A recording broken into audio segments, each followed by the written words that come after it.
वहाँ का सामान्य मानवी जब मतदान करता है ना, तब वो सिर्फ किसी को जिताता ऐसा नहीं है जी। मतदान करता है मतलब भारत के संविधान को गले लगाता है। मतदान करता है तब भारत की सरकार बनाने में वो गर्व के साथ भागीदारी करता है। मतदान करता है मतलब कि भारत के सार्वभौमत्व के प्रति अपना समर्पण व्यक्त करता है। दूसरा, उनको विश्वास हुआ कि ये सरकार ऐसी है कि जहां फेयरनेस है, हम भरोसा कर सकते हैं कि ये सही होगा। और जब उसको ये विश्वास हो जाता है कि ये कोई हेरा फेरी नहीं हो रही है, तो वो पक्का वोट करने के लिए उत्साह से आता है। और उसका परिणाम है कि आज मतदान यानी 40-40 साल के रिकॉर्ड टूट चुके हैं। मेरे लिए बहुत सबसे बड़ी संतोष की बात है कि मेरे कश्मीर के मेरे भाई बहन, मेरे परिवारजन उमंग और उत्साह के साथ मतदान के लिए आगे आए। उन्होंने मतदान करके दुनिया को एक मैसेज दे दिया है। जो लोग आशंकाएं करते थे, उनको एक 5-4 परिवारों का ही एजेंडा था जी। ये न कश्मीर की जनता का एजेंडा था, न देश के लोगों का एजेंडा था। ये अपने फायदे के लिए ये 370 की ऐसी एक दीवार बना के बैठे थे ताकि कोई झोंक न पाए। और कहते थे 370 हटेगी तो आग लग जाएगी। वो कहते थे 370 हटेगी तो कश्मीर चला जाएगा।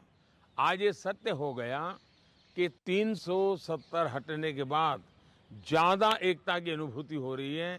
कश्मीर के लोगों का अपनापन ज़्यादा बढ़ रहा है और इसलिए इसका सीधा परिणाम चुनावों में भी दिखाई देता है, टूरिज्म में दिखाई दे रहा है। G20 समिट वहाँ होती है, बड़े शान से कश्मीर ने उनका स्वागत किया पूरी दुनिया का। और इसलिए ये कैसे झूठी दीवारें खड़ी कर करके देश को टुकड़ों में देखा गया, इसका ये उदाहरण है और उसको मैंने ध्वस्त किया। पूरे हिंदुस्तान में द बेस्ट परफॉर्मिंग स्टेट कोई होगा तो पश्चिम बंगाल होने वाला है। भारतीय जनता पार्टी को सर्वाधिक सफलता पश्चिम बंगाल में मिल रही है और पश्चिम बंगाल का चुनाव एक तरफा है। जनता जनार्दन उसको लीड कर रही है और उसके कारण सरकार में बैठे हुए लोग, टीएमसी के लोग बौखलाए हुए हैं। लगातार हत्याएं हो रहे हैं, हमले हो रहे हैं, भाजपा कार्यकर्ताओं को चुनाव के पहले जेलों में बंद कर दिया जा रहा है। ये सारे जुल्मों के बावजूद भी मतदान भी जनता ज़्यादा कर रही है और हिंदुस्तान के सभी राजनीतिक दलों के नेताओं के साथ हमारे संबंध अच्छे ही हैं और लोकतंत्र में हमारी दुश्मनी नहीं होती है, संबंध अच्छे होने ही चाहिए। अब सवाल ये है कि मैं मेरे संबंधों को संभालूं कि उड़ीसा के भाग्य की चिंता करूं। तब मैंने रास्ता चुना कि मैं उड़ीसा के उज्जवल भविष्य के लिए अपने आप को खपा दूंगा।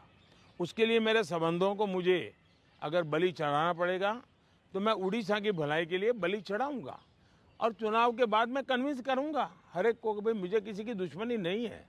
लेकिन 25 साल से उड़ीसा में प्रगति नहीं हो और सबसे बड़ी चिंता ऐसी है कि कुछ एक ऐसी टोली है जिसने पूरे उड़ीसा की व्यवस्था को कब्जा कर लिया है। ऐसा लगता है पूरी व्यवस्था को बंधक बना दिया है और जब इतना बंधक बना दिया है तो बहुत स्वाभाविक है कि उड़ीसा अगर उस बंधनों से बाहर आएगा तो उड़ीसा खिलेगा। उड़ीसा की अस्मिता का सवाल है। इतने प्राकृतिक संसाधन है उड़ीसा के पास, एक समृद्ध राज्य के गरीब लोग देख करके दुख होता है। हिंदुस्तान के समृद्ध राज्यों में उड़ीसा है, इतनी प्राकृतिक संपदा है और हिंदुस्तान के गरीब लोगों के राज्य में भी उड़ीसा है। तो इसके लिए सरकार जिम्मेवार है और इसलिए उड़ीसा के लोगों का उनका हक मिलना चाहिए। उड़ीसा को उसकी अस्मिता मिलनी चाहिए। उड़ीसा का भाग्य बदलने वाला है, सरकार बदल रही है। मैंने कहा है कि उड़ीसा की वर्तमान सरकार की एक्सपायरी डेट 4 जून है और 10 जून को बीजेपी का मुख्यमंत्री उड़ीसा में शपथ लेगा।